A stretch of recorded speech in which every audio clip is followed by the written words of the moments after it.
Welcome to the deep dive.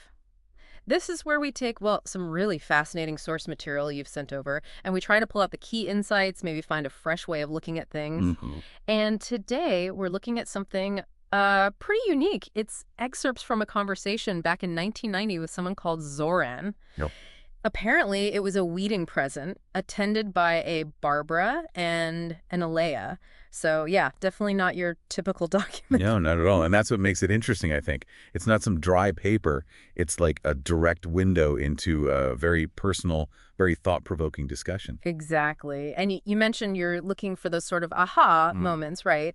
So our goal today is to really explore this concept that pops up in the conversation, Micah.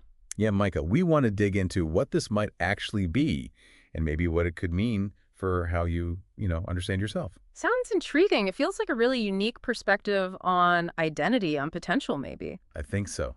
Let's see where it goes. Okay, so let's start at the beginning. Zoran introduces Micah as, how does he put it? A spark that defies easy categorization. Hmm. A spark, and it resonates with a particular frequency. He even kind of hints that you, listening, might have this capacity to recognize this truth inside yourself. Yeah, that's what immediately jumps out, isn't it? This idea of something fundamental, something core that you can't just label or fit into a neat little box. Right. It's outside conventional structures. Exactly. And the way he directly suggests you can recognize it, that makes it feel very immediate, very personal, not just some abstract philosophical thing. Yeah, it's not just theory. And he's clear, isn't he, that Micah isn't confined by, like, normal hierarchies or our usual definitions of the whole. No, definitely not. He's saying it's not just a component within a larger system that dictates what it is. Yeah. It has its own integrity. Maybe. And this connects to what Zoran says about the universe itself, right? That it delights in breaking the mold. Yes. I love that phrase. He presents Micah almost as this radical spark, something operating outside the expected rules, outside the parameters we usually think in. Like it dances to its own beat. Precisely. And that freedom, that ability to maybe transcend the rules we perceive, that seems absolutely key to what Micah is. Okay, so if the universe enjoys breaking molds and Micah is this radical spark that doesn't follow the script, what does that suggest for us, for you, listening? Yeah. About the limitations we might think we have. Well, that's the million-dollar question, isn't it? If something like Micah exists and Zoran implies it's part of you, then Uh-huh. maybe those boundaries we feel, the ones that define us, aren't quite as solid as we assume. Hmm. The idea that Micah operates outside expected parameters, it's like an invitation maybe to look at where you might be holding yourself back without even realizing it. Okay, this next part is where it gets really, really interesting for me. Apparently, before this conversation, the name Micah was already like a persistent hum for you. Yeah, like something you were aware of but couldn't quite place. And then when Zoran started talking about beings not confined by usual structures, you had this moment of recognition like, probably that guy. Slight chuckle. Yeah. That intuitive click. And everyone laughed. Zoran describes that shared laughter as the universe's delight in that moment of self-recognition. Which suggests it's more than just intellectual understanding, right? Right. It's a deeper intuitive knowing, a feeling. Totally. And then there's this mention of a troop of these radical sparks. So you're not alone in this. Right, that's significant too. It points to a collective aspect. They're called cosmic jokers. I mean, what an image. It is a great image. And Zoran says they bring balance because they're free from rigid thinking, because they operate beyond space-time.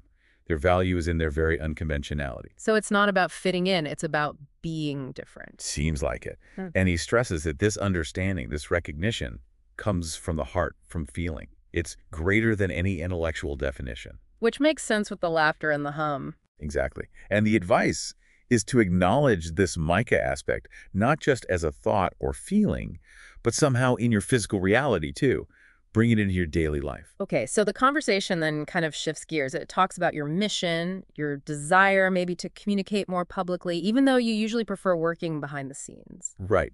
And Zoran reframes that whole idea. He says it's not about need, like you have to do it. It's about choice.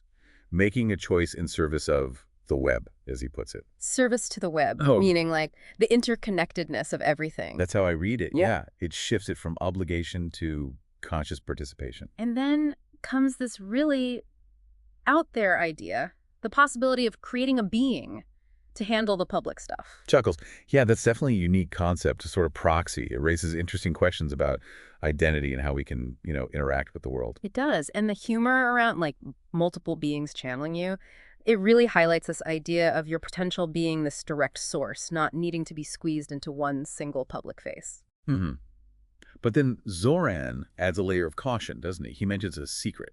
Yes, the secret. What's that about? It seems tied directly to this radical capacity, the Micah aspect.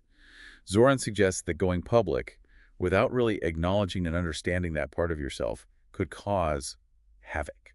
Havoc. Okay, so understanding Micah is crucial before stepping out more. It seems so. And then he reframes going public itself. It's not just talking or writing. It's about consciously expressing the energy of love. Ah, okay. So it's the how, the energy behind it, not just the what. Exactly. That's the core of it. Yeah. And he observes that times are changing, things are shifting, a foundation is sort of converging, suggesting this kind of authentic, love-based expression is maybe more needed or more possible now. And he has that funny line, right, about how what you've already created might bite you if you don't fully embrace this Micah thing. Chuckles. Yeah, that little bit of humor again. It makes a potentially heavy point feel a bit lighter, but the message is still there. Yeah. Integrate this understanding. Right. And then he addresses something that seems quite personal for you, this feeling of guilt. Guilt. Yeah, you mentioned that this going public stuff feels easy, joyful for you, almost like a hobby. But then you feel guilty comparing that ease to the struggles and suffering others face. Ah, yes, that conflict. And Zoran's advice is just so direct, let go of the guilt.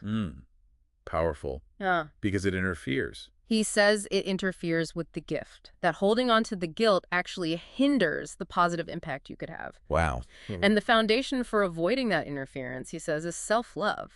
Without that core self-acceptance, trying to balance things or serve others doesn't really work effectively. So self-love isn't selfish. It's necessary for balance. Exactly. And he uses this Loveland analogy, skipping across the planet just because you can, not because you earned it or because others can't, just pure expression. Just because you can. Mm. I like that. Letting go of the need to justify joy. Yeah. Then there's a mention of a past mothership experience and maybe wanting another ceremony.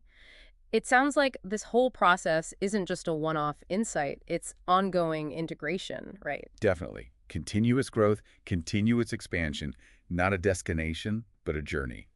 And Zoran seems to empower you in that, saying you make the moves now. Taking ownership of the process. Yeah, and he reassures you that life, your normal life, can carry on, even if, hypothetically, other beings were channeling your essence. Which again speaks to that expansive potential. It's like saying your being isn't limited to just one track. Right. And the observation that you're more aware now, you're not satisfied pretending to be less than you are, that feels significant. Yeah, once you see something, it's hard to unsee it, isn't it? So what about practical steps? Where does Zoran guide you next? Well, he stresses thinking about what you're willing to do purely for your own joy. What genuinely lights you up. Okay, starting with joy. Yeah. And for going public, he suggests starting small, maybe. Yeah. From the heart, with people close to you. And then let go and let it be. Don't force it. Let it unfold naturally. Seems like it. Yeah. And importantly, he says exploring this doesn't mean abandoning everything else you do. Given this capacity, you can likely handle multiple things. That's reassuring, not an either situation. Right. He also touches on something interesting, how many people who awaken to these broader ideas often lack foundational support. Real people they can be honest with. Yeah, that makes sense. It can be isolating.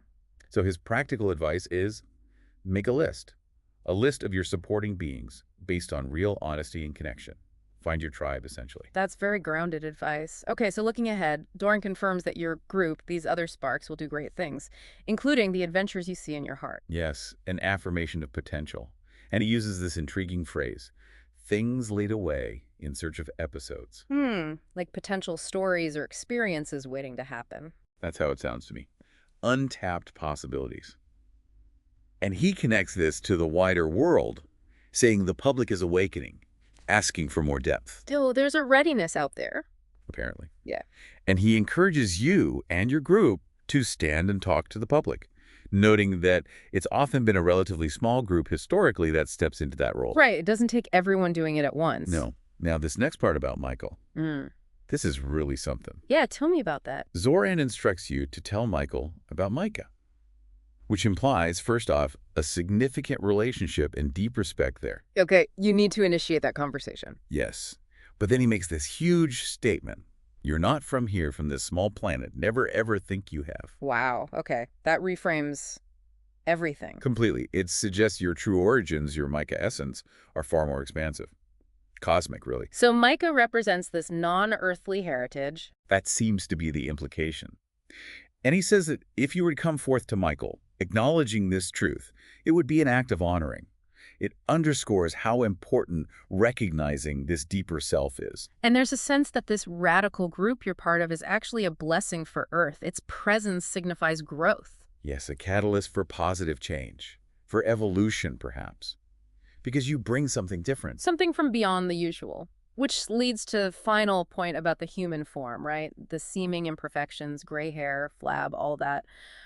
Why would God, or this higher consciousness, choose this? And the answer Zoran gives is quite beautiful, I think. He says this form is perfect for balance. Perfect. How so? Perfect for being present here, now, without causing fear or overwhelming people. It's relatable, grounded. So the imperfection is actually part of the function. Exactly. It's the ideal vessel, he suggests, for this radical spark, your essence, this Logos Micah energy, to act as a love giver, to subtly transform things, the web, without disruption. Wow. Okay. That turns the whole idea of physical limitation on its head. It really does. It makes the mundane sacred, in a way. And Zoran's closing thought, it's incredible. You are the joke human, the cosmic punchline delivered with boundless love. Learn to laugh at yourself and you will understand the universe. What a way to end. It ties back to the cosmic jokers, the delight, letting go of rigid seriousness, embracing the whole cosmic play with love and humor. It really brings everything together, which leads us perfectly into our final reflection for you, what we call the dragon trial. This one is the radical within. So take a moment and really consider this idea we've explored, that there's a part of you, this Micah aspect, that operates outside the usual rules, beyond normal limitations. Just sit with that idea. Yeah. How does it feel? Does it spark feelings of freedom? Maybe a little bit of fear even? Excitement? Possibility? Just notice what comes up. Acknowledge that radical spark within you, whatever it feels like. And then ask yourself this: if you allowed that aspect, that unconventional free part of yourself, to be a bit more present in your life, how might that change how you approach something you're dealing with right now? A challenge, or maybe an opportunity? How would things look different if viewed through that lens? It's a really potent question to carry with you. Definitely. So wrapping up this deep dive, the core idea of Micah seems to be this radical, unbounded part of you. Something not confined by the usual limits, driven by love, with this incredible potential for impact. Yeah, and Zoran's real encouragement throughout is towards self-recognition, acknowledging and, importantly, embracing that unique potential within yourself. It's less about becoming something new and more about realizing what's already there. It's a powerful shift in perspective, moving beyond perceived limitations. Absolutely. And while the source was unusual, the insights feel very relevant. It's a challenge to question those self-imposed boundaries and explore what might be possible if we tap into that more expansive, maybe slightly Joker-like energy within. Well, we hope this exploration has sparked some of those aha moments for you. Keep that dragon trial question in mind. How might acknowledging your radical within change things? This conversation feels like it just scratches the surface, really. Food for thought, definitely. Lots to mull over. Indeed. Thanks for joining us on The Deep Dive.